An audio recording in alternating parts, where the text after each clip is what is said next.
할렐루야. 오늘 성경 탐험 구약에서의 오늘 마지막 시간입니다. 우리 처음 시작할 때는 많은 사람이 시작하지만 사실 끝까지 버티는 사람이 진짜 승자인데, 여러분 끝까지 함께 하셔서 감사하고 이 시간을 통해서 또 말씀을 볼 수 있는 또 눈들이 열려지는 귀한 시간 되시기를 바랍니다. 자, 오늘 9번째 시간인데요. 우리가 지난 시간까지는 우리 귀한 시대에 대해서 알아봤습니다. 이스라엘 백성들이 바벨론의 포로로 끌려갔다가 이제 다시 고향 땅으로 돌아오는데, 세 번에 걸쳐서 돌아오는데, 이 역사의 기록이 에스라, 느헤미야, 에스더 여기에 걸쳐서 귀한 시대의 역사가 기록되어 있는데, 자, 오늘은 요 귀한 시대에 활동했던 선지자들에 대해서 함께 살펴보겠습니다. 자, 3명이 있는데 첫 번째 선지자는 학개 선지자입니다. 학개 선지자는 우리 BC 520년인데, 요때가 언제냐면은 성전 재건이 이제 중단되었다가 다시 시작되는 시점이 BC 520년인데, 요때 활동했고 성전 재건을 촉구했던 선지자가 우리 학개 선지자가 되겠습니다. 자, 두 번째는 스가랴 선지자입니다. 스가랴 선지자도 학개 선지자하고 동시대에 살면서 동시대에 사역을 했습니다. 그래서 BC 520년에서 조금 더 길게 475년까지 활동을 했고, 메시아의 임재와 하나님 나라의 실현에 대해서 선포한 사람이 바로 스가랴 선지자였습니다. 자, 마지막 선지자는 말라기 선지자입니다. 말라기 선지자는 1차, 2차, 3차 모든 기한이 다 끝나고 BC 435년부터 활동했는데, 하나님의 사랑과 또 책망에 대해서 말라기 선지자가 말씀하고 있습니다. 자, 우리 귀한 시대의 선지자를 한 명씩 좀 살펴보겠습니다. 첫 번째는 학개 선지자인데, 학개 선지자의 별명은 격려의 선지자 이렇게 불립니다. 격려의 선지자. 성전 건축이 중단되어 있었기 때문에 이스라엘 백성들을 격려해서 다시금 성전 건축을 시작하게 했던 사람이 바로 학개 선지자입니다. 우리 학개라는 이름의 뜻은 하나님의 축제다, 이런 의미를 가지고 있습니다. 하나님의 축제라는 의미로서 학개 선지자는 1차로 예루살렘으로 귀환한 사람이었습니다. 그래서 첫 번째 귀환이 BC 538년에 이루어지는데, 이때 귀환했던 것을 봐서는 아마 학개는 아주 어릴 때에 바벨론의 포로로 끌려갔다가 거기에서 70년 동안 한평생을 살다가 이제 이스라엘로 다시 돌아오는 첫 번째 행렬에 함께 했던 사람이었습니다. 자, 그래서 기록 연대는 BC 520년 정도가 됩니다. 520년 정도.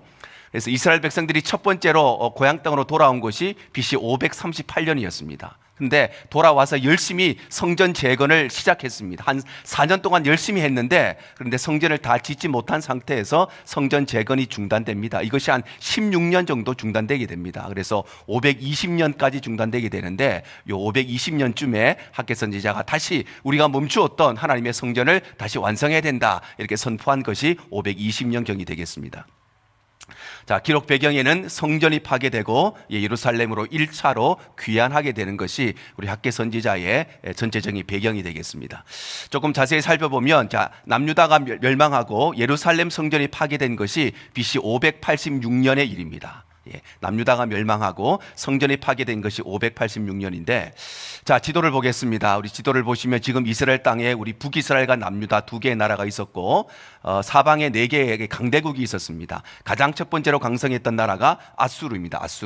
아수르가 계속해서 이제 확장되어 가면서 아수르에 의해서 북이스라엘이 멸망을 당합니다. 그리고 아수르에 의해서 애굽도 멸망을 당합니다.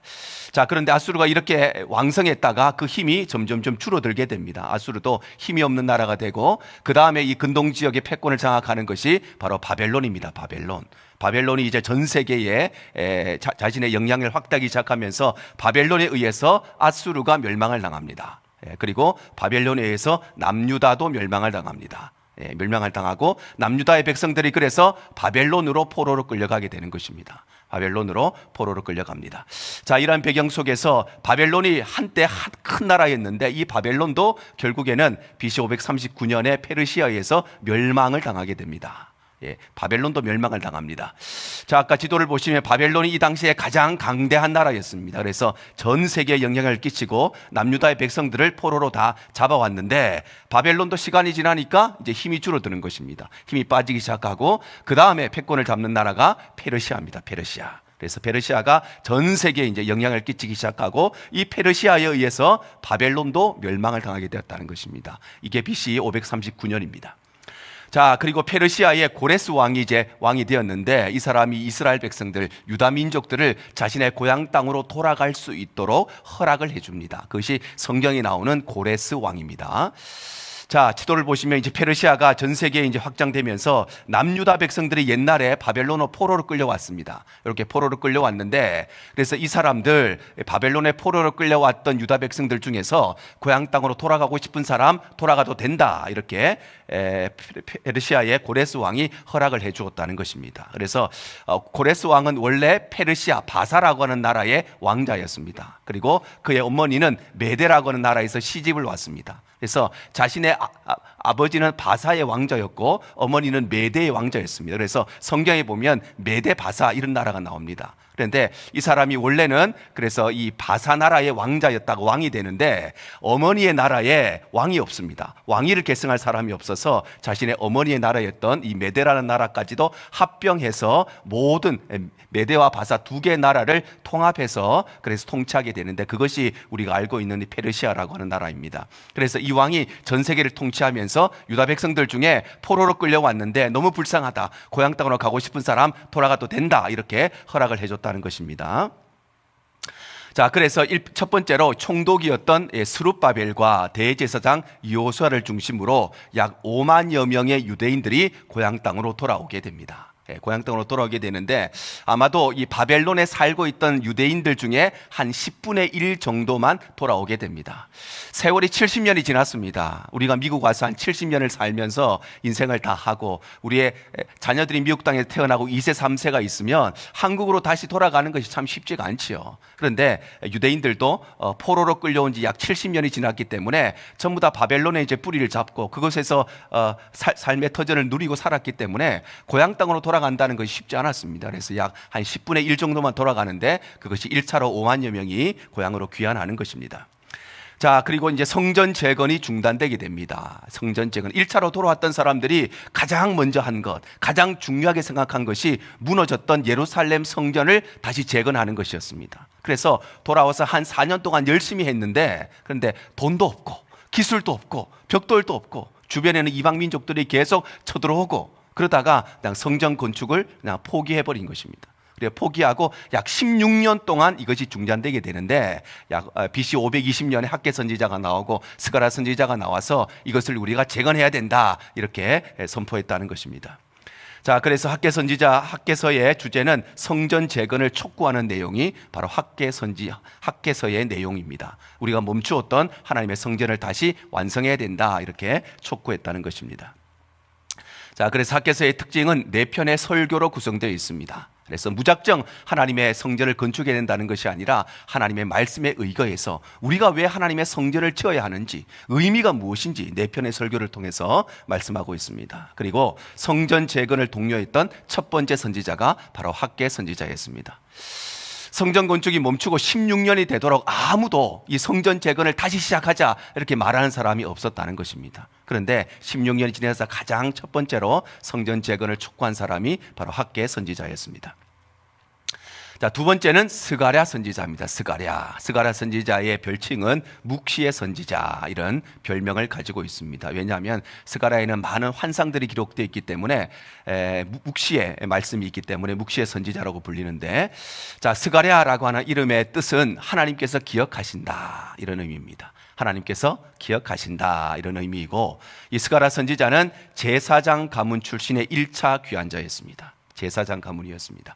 자, 아까 나왔던 학개 선지자도 1차로 귀환했는데 학개 선지자는 어릴 때 바벨론의 포로로 끌려갔다가 거기서 평생 살다가 돌아왔던 소위 1세입니다. 1세. 근데 스가랴 선지자는 1세가 아니라 약 2세나 3세로 추정이 됩니다. 그래서 유다 땅에서 태어난 것이 아니라 그 부모가 바벨론에 잡혀와서 바벨론에서 태어났는데 1차로 돌아와서 사역을 한 사람이 스가랴 선지자입니다. 자, 1장 1절에 이렇게 되어 있습니다. 자, 시작.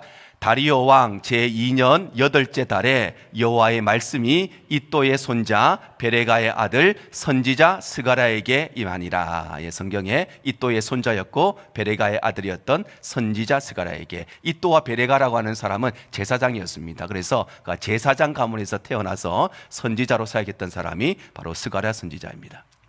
자, 기록연대는 학개서하고 똑같이 BC 520년경에부터 시작해서, 그래서 이 사람은 바벨론에 태어난 2세 3세였기 때문에 돌아와서도 오랜 시간 동안 활동을 합니다. 그래서 약 475년까지 활동한 것으로 추정을 합니다.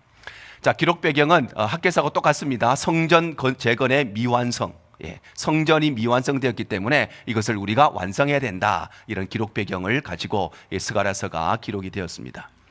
자, 성전 재건이 중단된 것은 약 16년 정도 중단되었는데, 그것이 534년부터 한 520년까지 16년 동안 아무도 이 성전 재건을 손을 못 대고 있던 그런 상황이었습니다.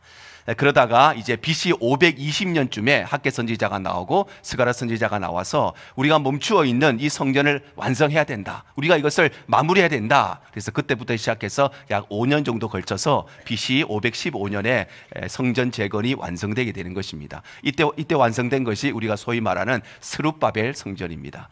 여러분 사진 보셨겠지만 이것이 스룹바벨 성전의 모형입니다.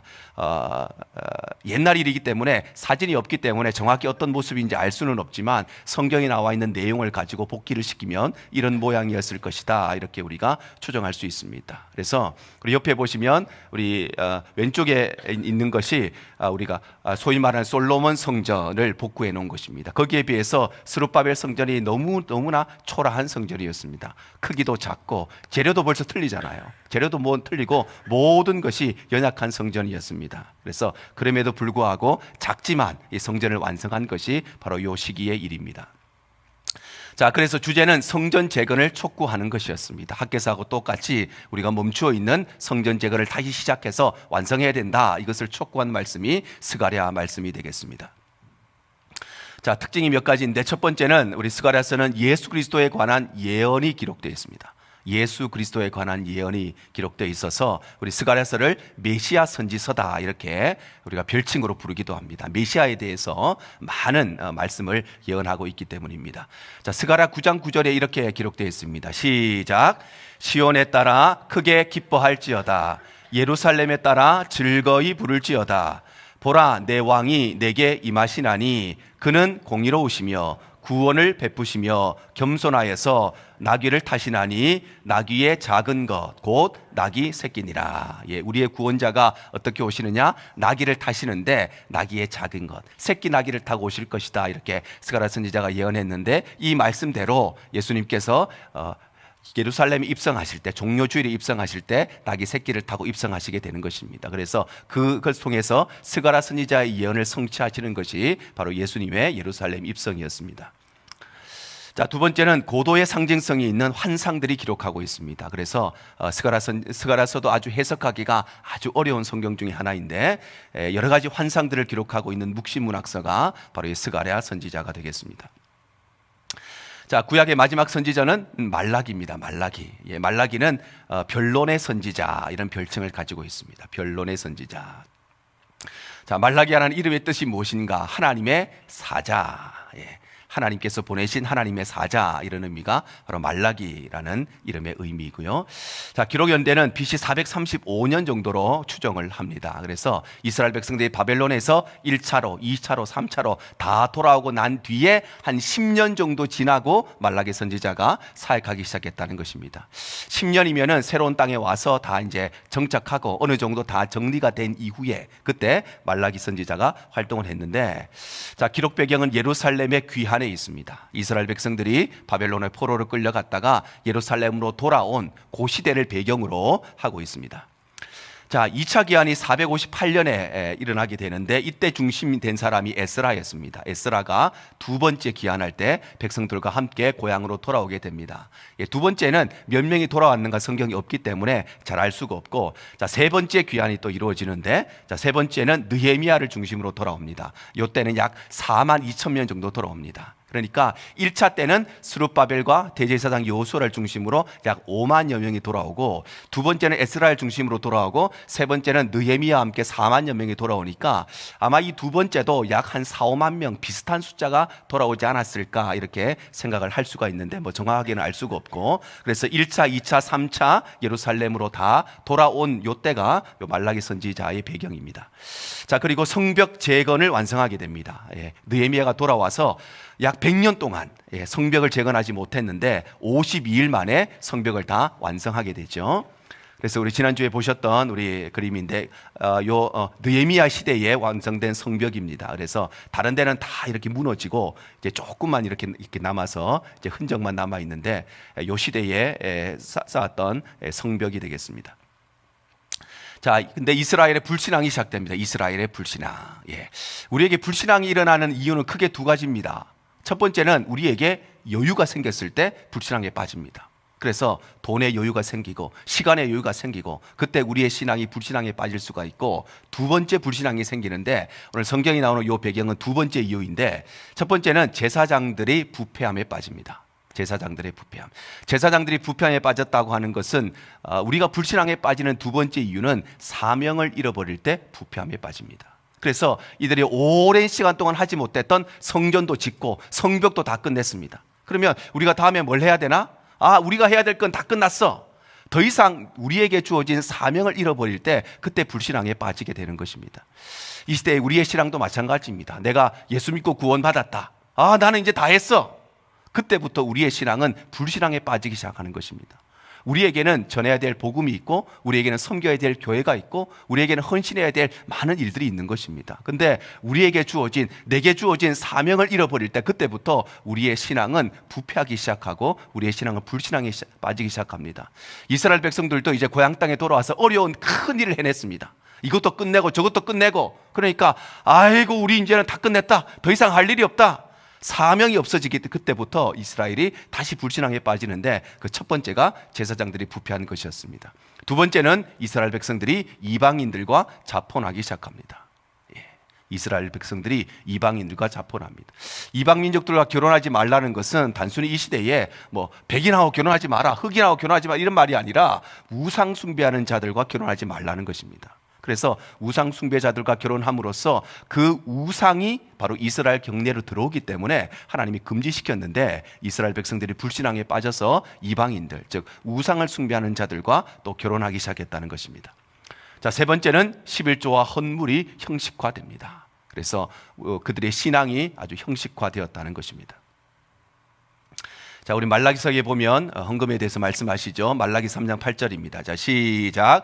사람이 어찌 하나님의 것을 도둑질하겠느냐? 그러나 너희는 나의 것을 도둑질하고도 말하기를 우리가 어떻게 주의 것을 도둑질하였나이까 하는도다. 이는 곧 11조와 봉헌물이라. 이스라엘 백성들이 우리가 언제 하나님의 것을 도둑질했습니까? 우리는 도둑질한 적이 없습니다. 그렇게 이야기하지만 하나님께서는 너희가 11조와 봉헌물을 도둑질했다고 말씀하시는 것입니다. 여러분, 우리의 모든 것이 하나님의 것이기 때문에, 그래서 우리는 11조라고 하는 것은 10의 1이 하나님의 것이기 때문에 드리는 것이 아니라 내 모든 것이 하나님의 것인데, 이것을 바로 하나님이 주인 되심을 고백하는 마음으로 10의 1을 드리는 것이고, 나머지는 우리의 삶을 위해서 주신 것이기 때문에 우리가 쓰는 것이지 내 것이기 때문에 쓰는 것이 아닙니다. 내게 주어진 모든 것이 하나님의 것이고, 그래서 10의 1을 하나님께 드림으로써 이것을 주신 분이 하나님이시고 내 삶의 주권자가 하나님이심을 인정하고 고백하는 것입니다. 우리의 신앙은 다른 거 아닙니다. 우리의 물질이 어디에 사용되는가를 보면 우리의 신앙이 한마디로 드러납니다. 그럼 겉으로 아무리 신앙 좋은 사람도요, 그 사람의 헌금 생활을 보면 그 사람의 신앙이 한순간에 드러나는 것입니다. 제가 결혼할 때 늘 신랑 신부한테 이야기합니다. 배우자의 사랑은 관심을 통해서 하는 것이고, 자녀들의 사랑은 시간을 통해서 하는 것이고, 부모님의 사랑은 물질을 통해 하는 것이라고 늘 가르칩니다. 배우자에게 사랑은 뭐냐? 내 관심인 것입니다. 관심을 통해서 배우자에 대한 내 사랑이 드러나는 것입니다. 자녀들에게는요, 자녀들과 얼마나 많은 시간을 함께 할 수 있느냐, 그것을 통해서 자녀들에 대한 사랑이 드러납니다. 근데 부모님에 대한 사랑은 무엇을 통해서 제일 드러나느냐? 물질을 통해서 드러납니다. 우리가 특별히 미국 사니까 멀리 부모님 계시면 한번 찾아뵙기가 얼마나 어렵습니까? 어려워요. 그런데 가장 쉽게 할 수 있는 방법이 물질이잖아요. 이 물질을 어디에 쓰는가를 보면 그 사람이 어떤 삶을 살아가는가를 보는 것입니다. 여기에서 이스라엘 백성들이 올바른 11조와 헌금을 드리지 않았다는 것은, 다른 거는 다 잘하는데, 말씀도 열심히 보고 기도도 열심히 하고 헌신도 열심히 하는데, 그런데 헌금만 안 했다, 이런 의미가 아닙니다. 그의 헌금 생활을 통해서 하나를 보면 열을 안다는 것처럼 이들의 신앙이 전부 다 부패함에 빠졌다는 것을 말씀하는 것입니다. 여러분, 하나님 앞에 온전한 11조를 드리시기를 바랍니다. 오늘날 많은 사람들이 11조 해요. 11조 하는데 온전하지 않은 11조를 드리는 사람이 참 많이 있습니다. 그리고 온전하지 않은 11조를 드리면서 자기는 온전한 11조를 드리는 것으로 착각하고 사는 사람도 참 많이 있습니다. 하나님 앞에서 온전한 11조를 드리고 그때에 하나님께서 우리의 삶에 또 필요한 것으로 채우시는 은혜를 베푸시는 것입니다. 우리에게 왜 물질이 없느냐? 올바른 헌금 생활을 돌아봐야 되는 것입니다. 하나님과 나 사이에 물질의 관계가 올바르게 형성되어 있지 않는데 어떻게 내 물질의 문제가 해결되겠습니까? 하나님과의 관계에서 물질의 문제가 온전해야 거기에서부터 진짜 우리의 신앙이 나타나고 드러나는 것입니다. 자, 그래서 말라기서의 주제는 하나님의 사랑과 이스라엘을 향한 책망이 기록되어 있습니다. 이스라엘을 향한 사랑, 하나님의 사랑과 또 하나님의 책망이 동시에 둘 다 기록되어 있습니다. 자, 말라기서의 특징은 세례 요한의 출현을 예고하고 있습니다. 말라기서에서 세례 요한, 예수님께서 오실 길을 예비했던 세례 요한의 출현을 예고하고 있는데, 자, 말라기 4장 5절에 이렇게 기록되어 있습니다. 시작. 보라, 여호와의 크고 두려운 날이 이르기 전에 내가 선지자 엘리야를 너희에게 보내리니. 자, 말라기 선지자가 엘리야 선지자를 보내겠다 이렇게 이야기합니다. 엘리야 선지자는 이미 수백 년 전에 살다가 천국에 간 사람이 엘리야 선지자입니다. 그런데 엘리야 선지자를 보내겠다는 것은 죽지 않고 천국에 갔던 그 엘리야가 또 이 땅에 온다는 것이 아니라 여기에서 엘리야 선지자는 두 번째 엘리야, 그래서 세례 요한을 상징하는 것입니다. 그래서 예수님께서 이 땅에 오시기 전에 예수님께서 오실 길을 예비하는 사람으로서 두 번째 엘리야인 세례 요한이 올 것이라는 것을 우리 말라기서가 예언하는 것이에요. 자, 두 번째는 구약의 마지막 선지자로서 구약과 신약의 가교 역할을 하는 것이 바로 이 말라기서입니다. 그리고 이 말라기서를 끝으로 이 구약과 신약의 중간에 약 400년 정도, 우리가 신구약 중간기 이렇게 부르는데 400년 동안 하나님의 말씀이 끊어지는 그런 침묵의 시기를 보내게 되는 것입니다. 자, 우리 마지막으로 살펴볼 것이 시가서입니다. 시가서. 시가서는 욥기, 시편, 잠언, 전도서, 아가 5개인데 이거는 뭐 시기적으로 전부 다 펼쳐져 있기 때문에 우리가 마지막으로 우리 시가서를 살펴보겠습니다. 자, 첫 번째가 욥기입니다. 욥기. 시가서의 첫 번째 나오는 것이 욥기인데, 자, 욥기는 누가 기록했는지 알 수가 없습니다. 기록자가 미상으로 남아 있습니다. 자, 배경 연재는 언제냐 하면은 BC 2000년경 정도로 추정을 합니다. BC 2000년경은 언제냐 하면은 아브라함 시대와 비슷합니다. 아브라함이 약 1950년 정도에 살았거든요. 그래서 BC 2000년 정도라고 하는 것은 아브라함과 동시대에 산 사람이 바로 욥입니다. 그래서 욥기가 성경이 이렇게 뒤에 있으니까 아주 뒤에 산 사람으로 생각할 수 있는데 욥기는 아브라함과 동시대에 살았습니다. 자, 무엇을 통해서 알 수 있느냐 하면은 재산의 측정을 통해서 알 수 있습니다. 재산의 측정. 시대마다 재산을 어떻게 측정하는가가 다 틀리죠. 그런데 요 족장 시대에는 재산을 어떻게 측정했느냐 하면은 가축의 수로 측정을 했습니다. 그래서 욥기에서도 보면 욥이 소가 몇 마리고 암나귀가 몇 마리고 짐승이 몇 마리고 그것을 통해서 이 사람의 재산을 성경이 기록하고 있는데, 이런 방법을 통해서 아마도 족장 시대에 살았다는 것을 알 수가 있습니다. 자, 두 번째는 가문의 대표자가 제사장의 역할을 수행했다는 것을 통해서 우리가 이 아브라함 시대에 족장 시대에 살았다는 것을 알 수가 있습니다. 자, 욥기 1장 5절에 이렇게 되어 있습니다. 자, 같이 시작. 그들이 차례대로 잔치를 끝나면 욥이 그들을 불러다가 성결하게 하되 아침에 일어나서 그들의 명수대로 번제를 드렸으니 이는 욥이 말하기를 혹시 내 아들들이 죄를 범하여 마음으로 하나님을 욕되게 하였을까 함이라. 욥의 행위가 항상 이러하였더라. 욥이 자신의 자녀들이 잔치를 하고 나면, 모임을 하고 나면 언제나 그들을 불러다가 성결하게 하고 아침에 일어나서 번제를 드렸다는 것입니다. 그러니까 욥이 이 가정의 영적인 제사장으로서 번제를 직접 드리는 제사장의 역할을 했다는 것입니다. 자, 이 말은 무슨 의미가 있냐면 공식적인 제사장이 아직까지도 없었다는 것을 의미합니다. 공식적인 제사장은 출애굽 시대부터 공식적인 제사장이라고 하는 직분이 시작되게 되는데, 그런데 욥이 자신이 직접 제사장의 역할을 했다는 것은 아직까지 제사장이 없던 시대였다는 것이고, 그래서 욥은 출애굽 이전에 살았다는 것을 또 한번 증명해 주는 것입니다. 자, 세 번째는 이제 욥의 수명을 통해서 알 수 있습니다. 욥의 수명. 욥기 42장에 보면 욥이 140세를 삽니다. 그래서 평균 수명을 보면 이 사람이 어느 시대에 살았는가 그것을 알 수가 있습니다. 그래서 우리가 1980년에 우리 한국 사람들의 평균 수명이 64세였습니다. 64세. 그러니까 환갑이라고 하는 것은 아주 장수한 사람이고 그때는 다 환갑잔치했잖아요. 근데 지금의 평균 수명이 우리가 83세입니다. 그러니까 60의 환갑의 나이는 청춘의 나이가 된 것이고 더 이상 이제 환갑잔치하는 사람은 아무도 없잖아요. 그만큼 평균 수명을 보면 이 사람이 어느 시대에 살았는가 그것을 측량할 수 있는데 욥의 수명을 보면은 아마도 아브라함 시대와 동시대에 살았던 것으로 우리가 이런 여러 가지 것들을 통해서 알 수가 있다는 것입니다.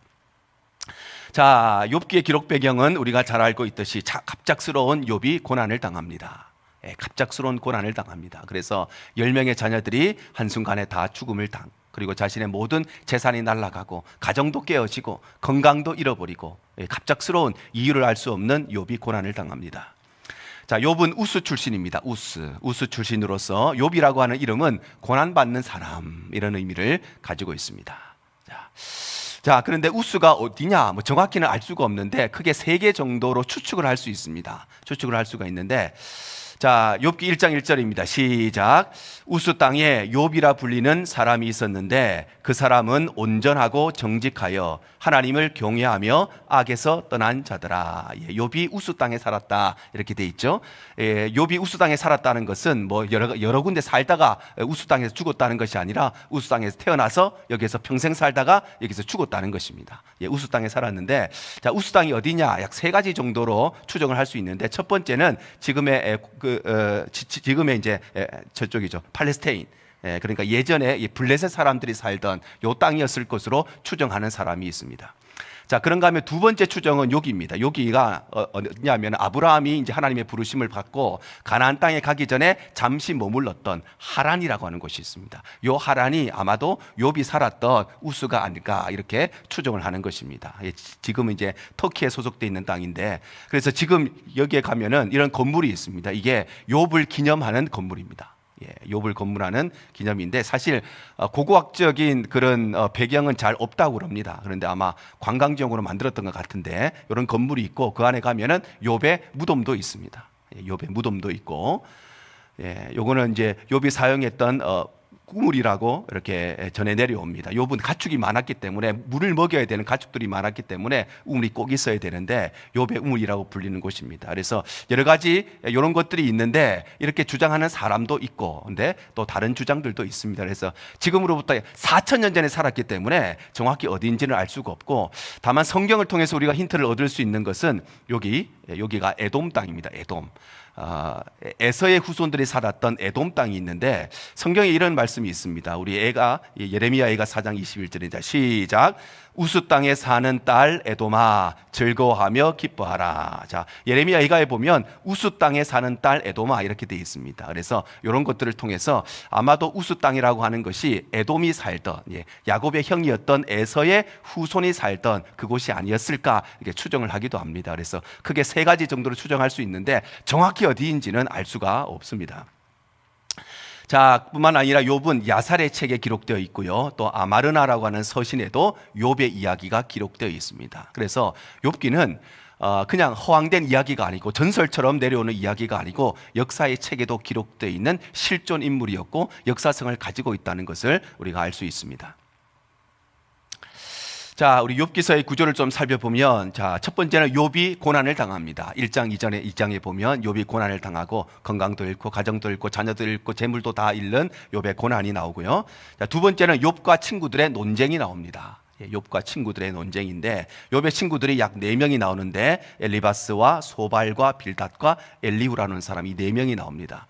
그리고 욥과 논쟁을 하는데 뭐 여러 가지 논쟁을 합니다만은 제일 중요한 논쟁이 뭐냐? 너에게 왜 고난이 찾아왔는가? 이 문제를 가지고 논쟁을 합니다. 그리고 친구들이 욥에게 하는 말은 네가 뭔가 하나님 앞에 죄를 지었기 때문에 하나님께서 너에게 고난을 주시는 것이다. 그 논쟁을 하는 것입니다. 그런데 욥은 그렇지가 않다고 이야기하는 것이죠. 나는 그렇지가 않는데 내가 죄를 지어서 고난을 당하는 것이 아니고 나도 알지 못하는 이유 때문에 고난을 당하는데 이 논쟁이 바로 욥과 친구들의 논쟁입니다. 자, 그러던 가운데 하나님께서 직접 나타나시고 현현하셔서 말씀을 하십니다. 왜 욥에게 고난이 찾아왔는지, 그 의미가 무엇인지, 왜 하나님께서 우리에게 고난을 허용하시는지 하나님께서 직접 말씀하십니다. 자, 그리고 결국에는 욥의 회복의 은혜를 주십니다. 욥을 회복시켜 주십니다. 자, 욥 처음 시작할 때, 욥기 처음 시작할 때 욥의 가정과 재산에 대해서 이렇게 기록하고 있는데요. 자, 같이 읽을까요? 시작. 그에게 아들 7과 딸 3이 태어나니라. 그의 소유물은 양이 7,000마리요, 낙타가 3,000마리요, 소가 500결이요, 암나귀가 500마리이며. 욥기 처음 시작할 때 욥의 재산을 이렇게 표현하고 있습니다. 근데 욥기가 제일 끝날 때 욥기 마지막 42장에 보면 욥에 대해서 이렇게 기록을 해요. 자, 시작. 양 14,000과 낙타 6,000과 소 1,000결이와 암나귀 1,000을 두었고 아들 7과 딸 3을 두었으며. 자, 어떻게 변형되었는가? 2배로 뜁니다. 자, 2배로 뜁니다. 자, 원래는 양이 7,000마리 있었습니다. 그런데 마지막에 가서는 양이 14,000마리가 됩니다. 2배가 됩니다. 자, 낙타가 3,000마리였습니다, 원래. 그런데 그에게 주어진 모든 고난이 다 지나가고 나고 하나님이 그에게 2배를 주셔서 낙타가 6,000마리가 됩니다. 그리고 소가 원래는 500결이었습니다. 결이라고 하는 것은 쌍을 말합니다. 500쌍이 있었으니까 1,000마리라는 의미입니다. 그런데 원래는 소가 500결이가 있었는데 모든 고난이 다 지나가고 나고 하나님이 그에게 갑절의 은혜를 주셔서 소가 1,000결이 2,000마리가 되는 것입니다. 그리고 암나귀가 원래는 500마리가 있었는데 암나귀가 1,000마리가 되고, 그래서 그가 가지고 있었던 모든 재산이 전부 다 갑절로 주어지는 것이 바로 욥의 회복입니다. 자, 그런데 그렇지 않는 게 있어요. 그렇지 않는 게 있는데 자식들이에요. 자식들이 원래 아들 7명과 딸 3명이 있었죠. 근데 이 10명의 아이들이 다 죽습니다. 그러면 하나님이 배로 주셨으니까 어떻게 줘야 됩니까? 아들을 14명 줘야 되고 딸을 6명 주셔야 되죠. 근데 그렇게 하지 않고 아들 7명과 딸 3을 똑같이 주십니다. 다른 거는 다 갑절로 주시는데 왜 자녀들은 똑같이 주시느냐? 짐승은 죽으면 끝이기 때문에 갑절로 주십니다. 그런데 욥의 10명의 자녀들은 죽었지만 천국에 살아있기 때문에 거기 10명 있고 땅에 10명 있고 그래서 합쳐서 2배가 되는 것입니다. 그래서 하나님께서 모든 짐승도 마찬가지고 자녀들도 마찬가지고 갑절의 은혜를 주십니다. 우리가 고난을 당할 때도 마찬가지입니다. 우리에게도 이유 없는 고난, 원인이 무엇인지 알 수 없는 고난을 맞이할 때가 있습니다. 그런데 그것을 다 지나고 날 때 하나님께서 이것을 통해서 우리에게 말씀하신 것을 깨닫고 날 때에 하나님은 이를 통해서 우리에게 갑절의 은혜를 주시는 것입니다. 그래서 이유 없는 고난은 있지만 의미 없는 고난은 없는 것입니다. 우리가 살다 보면 이유 없는 일이 있어요. 원인이 없는데 결과가 있는 일들이 있어요. 그런 고난이 있지만 그러나 의미 없는 고난은 없습니다. 하나님이 우리에게 고난을 허용하실 때는 반드시 그 일을 통해서 하나님이 하시고자 하는 하나님의 계획이 있고 하나님의 의미가 있기 때문에 우리에게 고난을 주시는 것입니다. 자, 그래서 주제는 하나님의 절대 주권입니다. 절대 주권. 우리에게 고난이 찾아오는 이유가 무엇인가? 우리가 정확히 알 수 없습니다. 이것 때문에 찾아왔는지 이유 없이 찾아왔는지 알 수가 없지만 우리에게 일어나는 모든 일들은 하나님의 절대적인 주권 속에 있다는 것, 그것 하나 분명하게 욥기가 우리에게 말씀하십니다. 자, 두 번째는 시편입니다. 시편. 시편은 누가 기록했느냐 하면은 다윗과 다수의 사람들이 기록했습니다. 여러 명의 사람들이 시편을 기록했는데 첫 번째 기록자가 다윗인데 시편이 150편이죠. 150편으로 되어 있는데 그중에 절반인 75편을 다윗이 기록했습니다. 절반을 다윗이 기록했고요. 그리고 아삽이라고 하는 사람이 있습니다. 아삽이라고 하는 사람이 12편을 기록합니다. 아삽이 12편을 기록합니다. 자, 우리 역대상 15장 19절입니다. 시작. 노래하는 자 헤만과 아삽과 에단은 놋재금을 크게 치는 자여. 여기에 아삽이라는 사람이 나오는데 이 사람은 놋재금을 크게 치는 악기를 하는 사람이었습니다. 지금으로 말하면 우리 찬양팀 찬양대에서 헌신하는 사람이었는데 이 사람이 12편의 시편을 기록했습니다.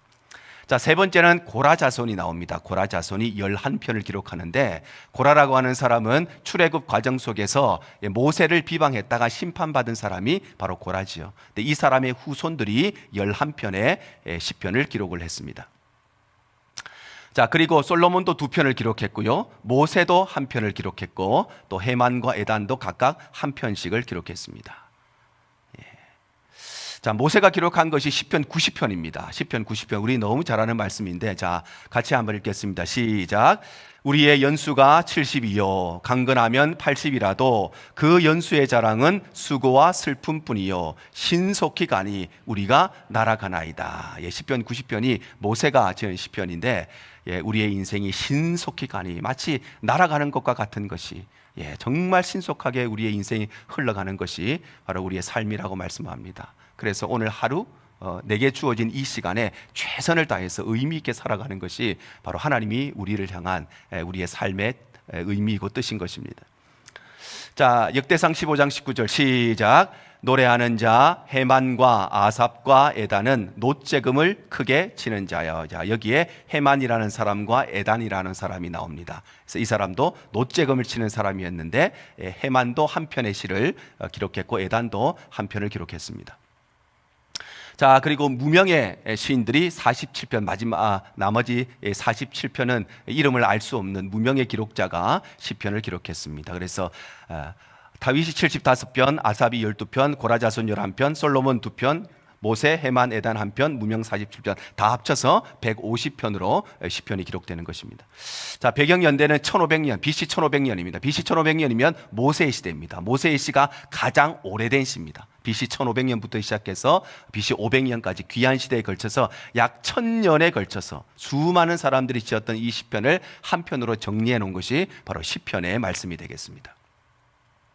자, 시편의 구조는 크게 5개로 되어 있는데, 자, 1권이 있습니다. 1권은 1편부터 41편까지 41편으로 구성되어 있습니다. 41편으로 구성되어 있고, 제 1권의 주제는 창조주와 인간에 관한 시들이 1편에 이렇게 같이 모아져 있습니다. 자, 제2권인데 제 2권은 31편으로 구성되어 있습니다. 그래서 42편부터 72편까지 31편으로 제 2권이 구성되어 있고, 여러분 성경을 보시면 42편 바로 위에 제 2권 이렇게 되어 있습니다. 2권 되어 있고 그때부터 42편이 시작되는데 해방과 구속에 관한 내용을 담고 있고요. 제 3권은 17편으로 되어 있습니다. 예, 그래서 73편부터 89편까지 17편이 3권에 해당되고 예배와 성소에 관한 주제를 담고 있습니다. 제4권은 17편으로 되어 있고요. 90편부터 106편까지 구성되어 있고, 우리 인생의 순례에 대해서 기록하는 것이 바로 제4권의 시편입니다. 마지막 5권은 44편으로 구성되어 있고 107편부터 시작해서 마지막 150편까지. 그래서 요 성경의 마지막 시편 마지막에 보면 여호와를 찬양하라, 이 내용이 계속해서 등장하면서 말씀과 찬양에 관한 내용이 5권의 내용입니다.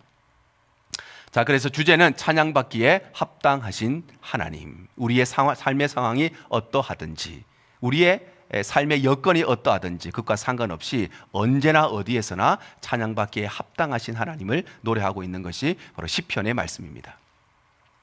자, 세 번째는 잠언입니다. 잠언은 누가 기록했느냐? 솔로몬과 외 2명이, 그래서 총 3명이 기록했습니다.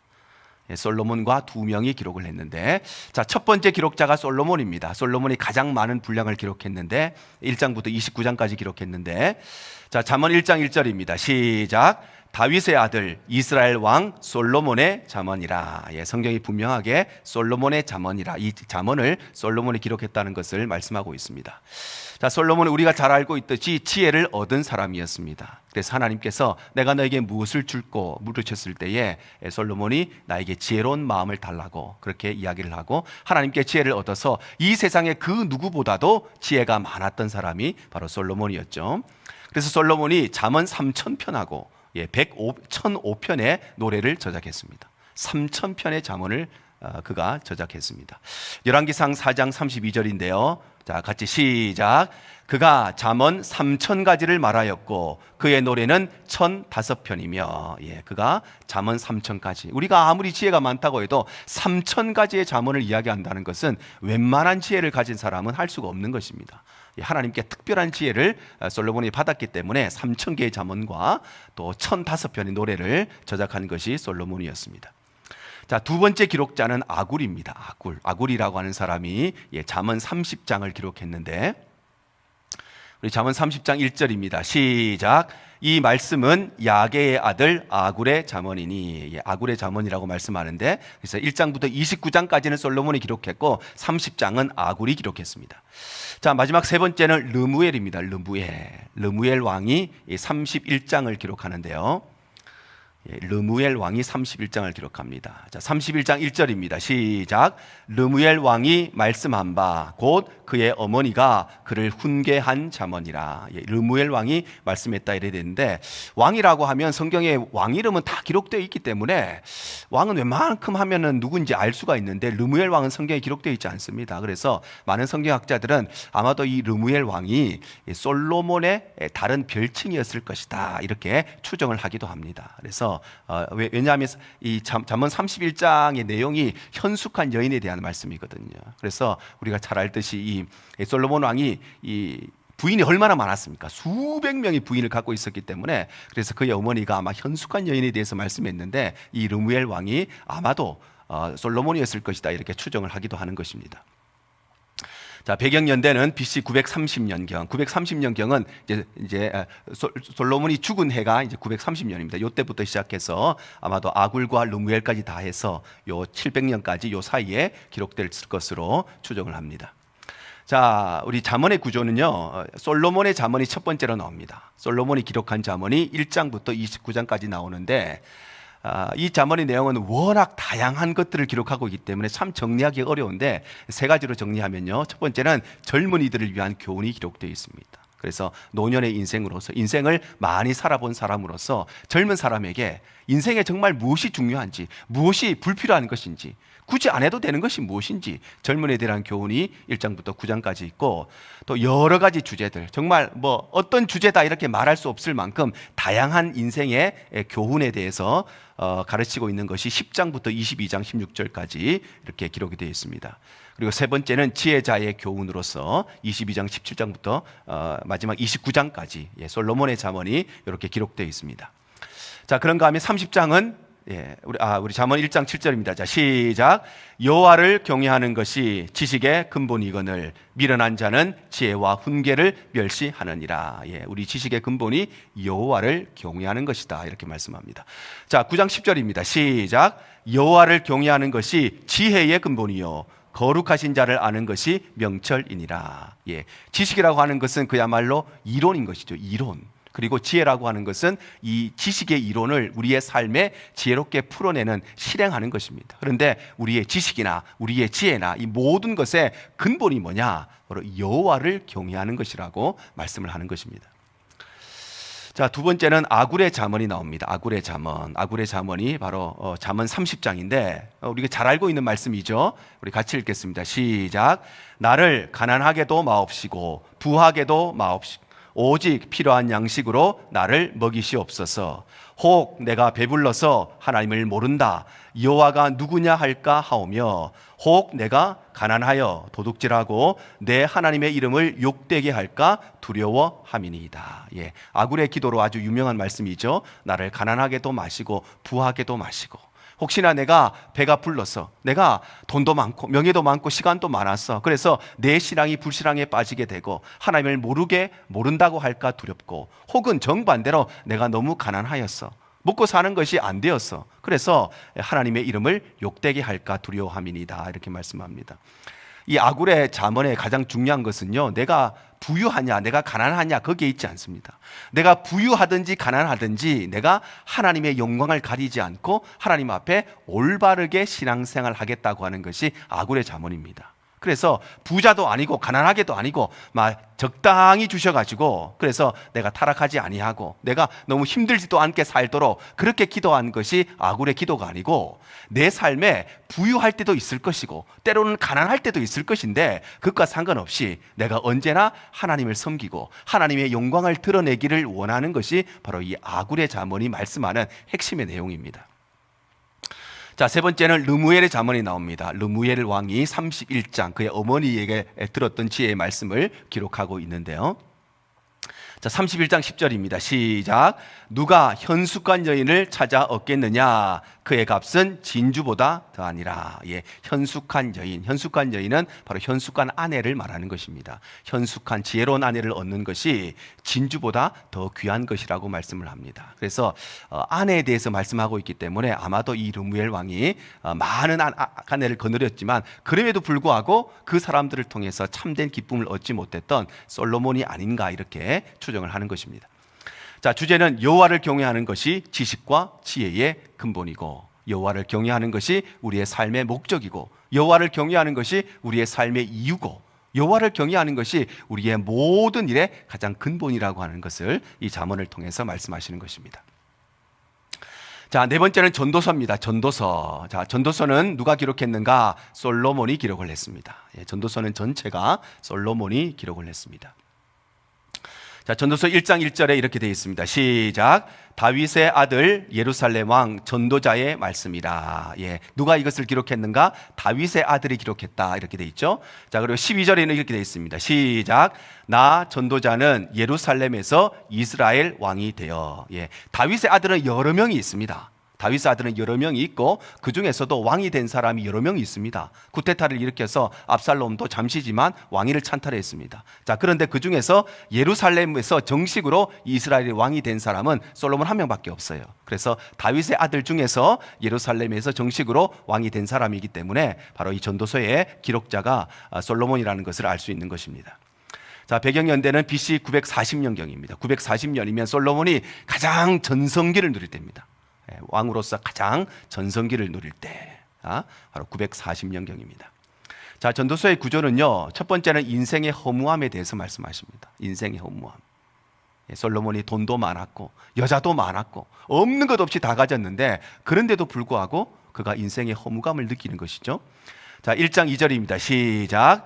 전도자가 이르되 헛되고 헛되며 헛되고 헛되니 모든 것이 헛되도다. 이 헛되다는 말이 5번 반복됩니다. 성경에 이렇게 똑같은 말이 계속 반복되는 말은 여기밖에 없어요. 많이 반복돼봤자 2번, 진짜 많으면 3번까지 있는데 5번 헛되다는 말이 끊임없이 나옵니다.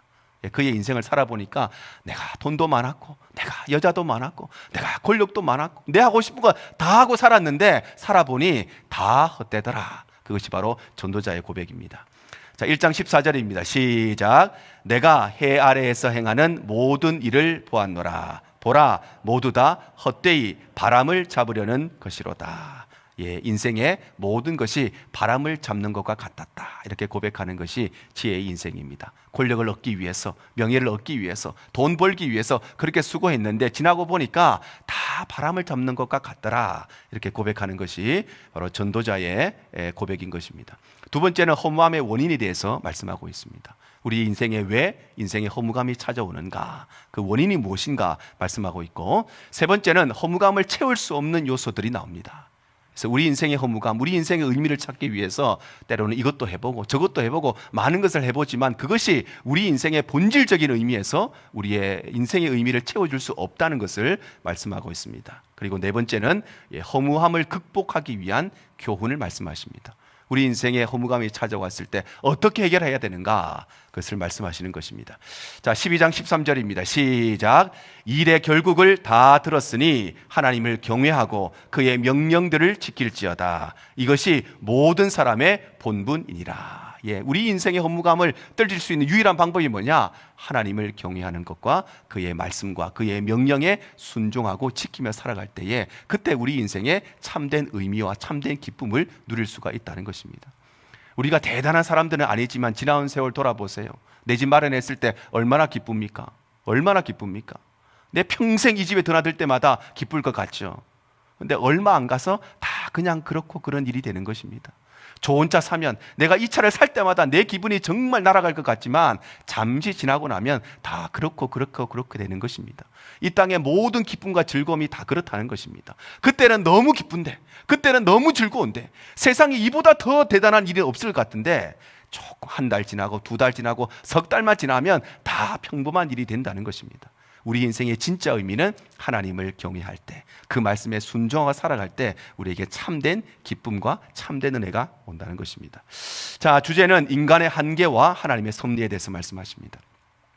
그래서 우리 인간은 무조건적인 한계를 가지고 있는 존재고, 그래서 하나님의 섭리 안에 살 때만 우리 인간은 참된 의미 가운데 기쁨으로 살 수 있다고 말씀하시는 것이 바로 전도서입니다. 자, 마지막 다섯 번째는 아가입니다. 아가. 자, 솔로몬이 잠언, 전도서, 아가 이렇게 세 개를 주로 했는데, 아가서는 이 솔로몬이 젊은 날에 기록했습니다. 젊은 날에 기록했고, 그리고 잠언은 중년의 나이에 기록했고, 전도서는 노년의 나이에 기록을 했습니다. 그래서 아가서를 읽어보고 잠언을 읽어보고 전도서를 읽어보면 인생의 깊이가 조금씩 더 깊어진다는 것을 알 수 있습니다. 아주 젊었을 때, 창창할 때, 그때 기록한 것이 아가서인데요. 솔로몬이 아가서를 기록했습니다. 그래서 아가서 1장 1절에 보면 솔로몬의 아가라 이렇게 되어 있습니다. 그래서 아가가 솔로몬이 기록했다는 것을 분명히 밝히고 있고요. 자, 솔로몬이 왕비가 60명이었습니다. 왕비가 60명, 후궁이 80명, 그리고 무수한 시녀를 거느렸던 것이 바로 솔로몬의 상황이었는데, 이때의 상황은 가장 미약했을 때입니다. 마누라 숫자가 제일 적었을 때 요랬습니다. 그래서 6장 8절에 보면, 자, 시작. 왕비가 60명이요 후궁이 80명이요 시녀가 무수하되. 왕비가 60명이고 후궁이 80명이고 시녀는 셀 수가 없을 만큼 많았는데, 이때 제일 많았을 때가 아니고 제일 적었을 때가 요 정도 있었습니다. 자, 그리고 술람미 여인과의 사랑이 우리 아가서의 핵심적인 내용입니다. 술람미가 어디냐 그것도 정확하지 않는데 아마도 아프리카 지역일 것으로 추정을 하는데, 그쪽 출신의 여인과 사랑의 이야기가 바로 아가서의 내용인데, 자, 그리고 전성기 때 후궁이 몇 명이 700명이었습니다. 후궁이 700명, 첩이 300명이었습니다. 그래서 우리 열왕기상 11장 3절에 되어 있습니다. 시작. 왕은 후궁이 700명이요 첩이 300명이라. 후궁이 700명이고 첩이 300명이었으니까 자식이 몇 명이었겠습니까? 내 새끼가 누군지도 알지 못하는 이런 상황에 솔로몬이 살았습니다. 그렇게 살았는데, 다 가졌는데, 그럼에도 불구하고 헛되다고 고백하는 것이 솔로몬의 고백인 것입니다. 자, 그리고 배경연대가 BC 965년, 가장 창창할 때, 가장 젊을 때, 이때에 아가서를 기록했습니다. 자, 아가서의 구조는 사랑에 관한 이야기인데요. 첫 번째 주제가 사랑의 시작에 대해서 말씀하고 있습니다. 남녀 간의 사랑을 통해서 하나님과 인간과의 관계에 사랑을 말씀하시는데, 그 첫 번째가 사랑의 시작이고, 두 번째는 사랑의 열매와 갈등에 대해서 말씀하십니다. 사랑이 시작되면 사랑의 열매도 있지만 사랑의 갈등도 분명히 있지요. 이 땅의 모든 부부들이 정말 사랑을 시작해서 사랑해서 결혼하지만 사랑의 열매도 있지만 사랑의 다툼도 있고, 부부싸움 없는 가정이 어디에 있겠습니까? 다 갈등도 있고, 그리고 그 후에 사랑이 이제 성숙되어져 가는 것입니다. 성숙되어져 가는 것. 자, 그래서 우리 아가서의 주제가 뭐냐면은 사랑의 본질에 대한 계시입니다. 사랑의 본질. 그래서 아가서는 솔로몬과 술람미 여인의 사랑의 이야기를 통해서 결국에 우리에게 말씀하시는 게 뭐냐? 하나님과 우리와의 사랑의 관계를 말씀하시려고 하는 것이 바로 아가서의 주제입니다. 그래서 우리 여기까지 우리가 구약 성경을 우리가 살펴보겠습니다. 주님만 내 도움이 되시고 주님만 내 빛이 되시는